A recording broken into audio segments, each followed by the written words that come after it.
gangsters. Like, they're bringing back all my shit, you know. And even G.I. Joe. Like, I enjoyed G.I. Joe, but it was just a little over the top and, like, unrealistic. And, of course, with Michael Bay's fucking explosion extravaganza, you know, with the same shit with Transformers. Like, come on, man. You know, you gotta fucking tone it down. Just make it about the fighting, you know? Right. Just make it about the characters, the development, you know, the story. There's so much to do there. Why did they not have Sergeant Slaughter? You know, like, what the fuck?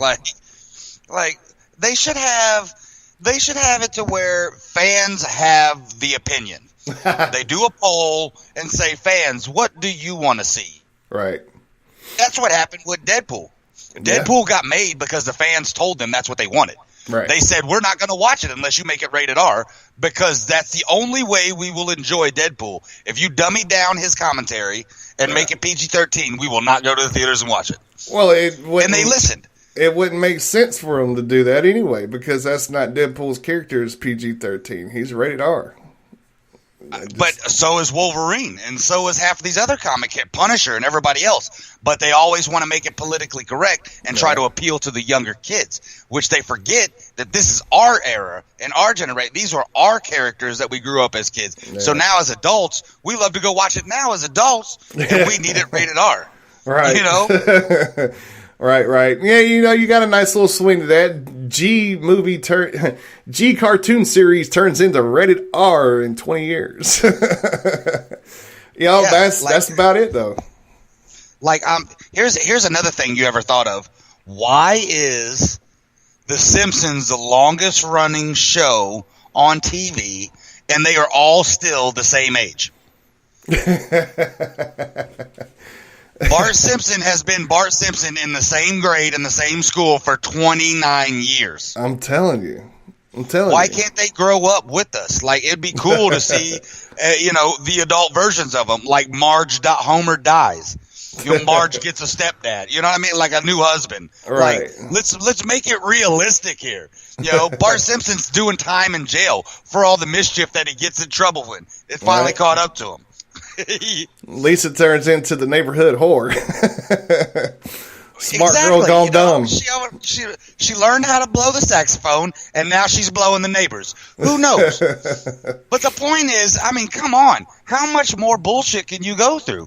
29 years on TV, and they are the exact same age. The little baby is still sucking on a pacifier. Why can't she talk yet? Why can't she walk? Why don't they have her bitch ass in kindergarten? I don't know. You know what I mean? But, like, it pisses me off.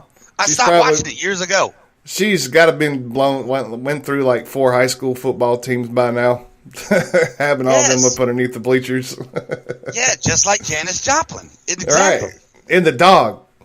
What do we got? Instead of a wiener dog, we got like a fucking Cocker Spaniel or a fucking German Shepherd now. It's mind-boggling, you know, how they've lasted this long. It is cool though to go see all those fan theories and like how the Simpsons have predicted so much that's happened in the future. It fucks with people. You ever seen those clips on YouTube? No, I ain't never watched that. I'm gonna have to go search for it though. I'm gonna have to search for it though. Supposedly, you know, the Simpsons have predicted so many fucking different things. The Ebola virus, Donald Trump being president, Twin Towers. Like, it's shit that's events that happen in the Simpsons episodes years before it actually happened in real life. Oh, yeah. Well, I mean, you think about stuff like that, man. Back then, it used to be outrageous to think that way. Why would you make a cartoon where the Twin Towers are getting ripped down? Why would you make, you know... People thought the same thing about Ronald Reagan whenever he got into office. He was a fucking actor. He was an actor. And everybody thought he was crazy for running for president. What, Ronald Reagan's president, the actor? What's he know about politics? Well, look what the fuck he did. Same thing President Trump's doing right now. Just saying.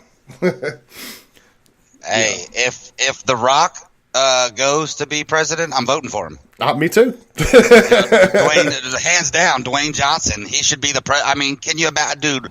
I'm begging and praying. Could he not be in a conference and somebody's popping off, and oh, America, and blah blah blah, and he goes, hold on, excuse me, sir, what is your name? And right when he goes to say it, he goes, it doesn't matter what your name is. Like right in the middle of the fucking UN's, debate. That would be the shit. And it would be. I'm hoping that happens. Have you ever farted in your truck, ran into the store, came out, jumped in and through, and thought one fucking died?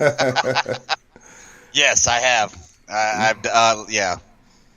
It's bad when your own fart scares you. Yeah, I've never had that, but okay. Even protein farts wasn't that bad. Wake people up in the middle of their sleep, but they wasn't that bad. But I mean, it's true. I'd vote for him. I think it'd be cool. I think it'd be funny. I think he'd get a lot done. Yeah. Maybe Hillary Clinton's daughter Chelsea would fucking run against him. Jesus. Yeah. The dude is literally a rags to riches story. Have you ever seen his documentary and his story? Like, just because his dad and his grandfather were professional wrestlers didn't mean that he just instantly got success. They got him a foot in the door, but he was a peon when he first started as a wrestler. He built his own brand and made himself the success that he is today. It wasn't handed to him for sure.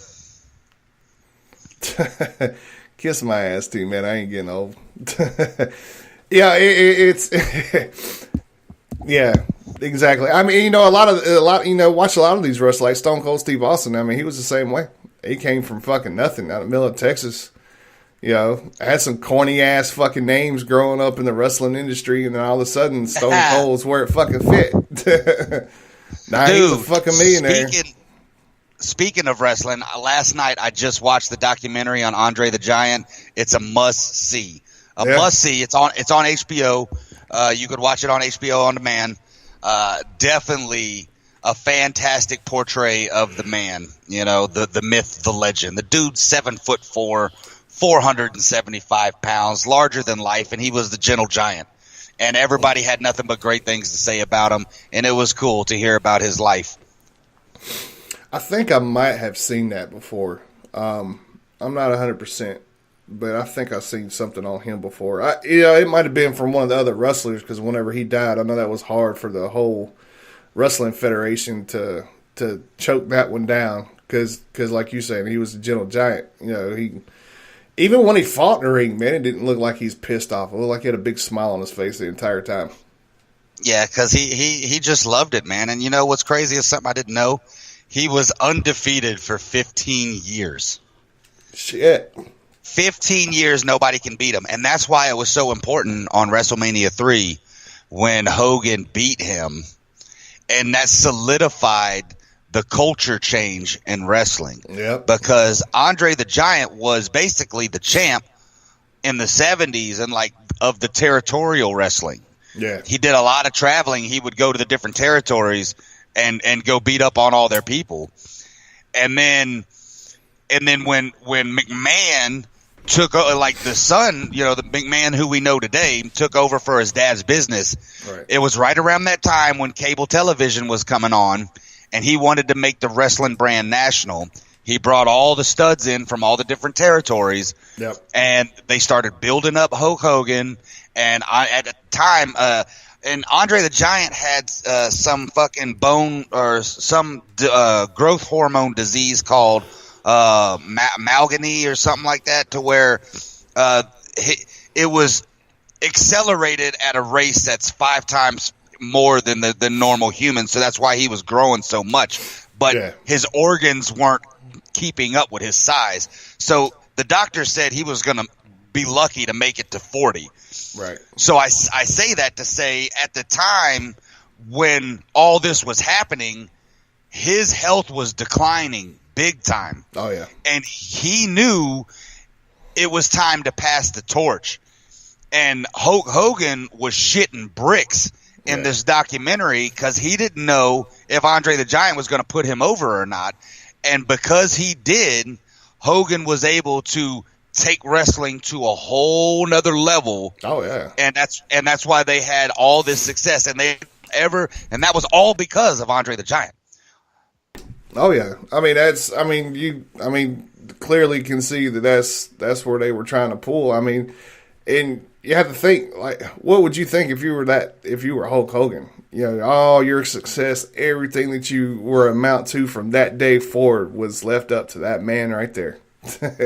It was his decision. He could have picked the Ultimate Warrior to have done that shit. You know, well,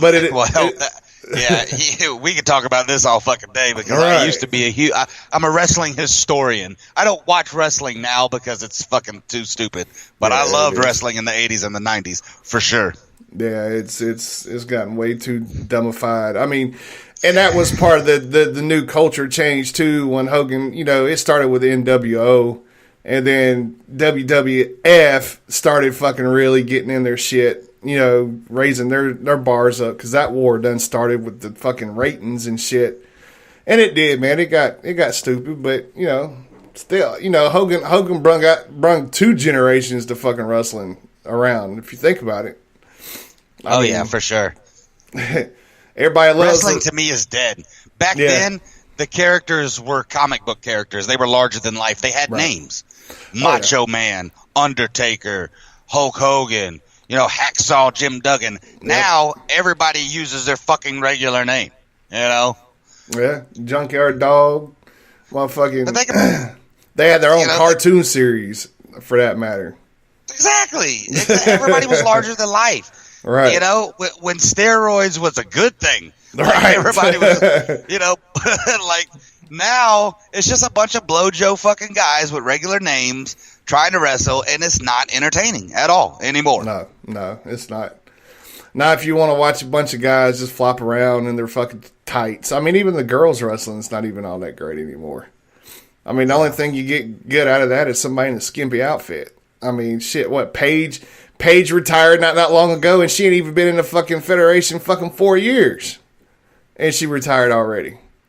I mean, she do look a little on the thick side, too. Looked like she was gaining weight.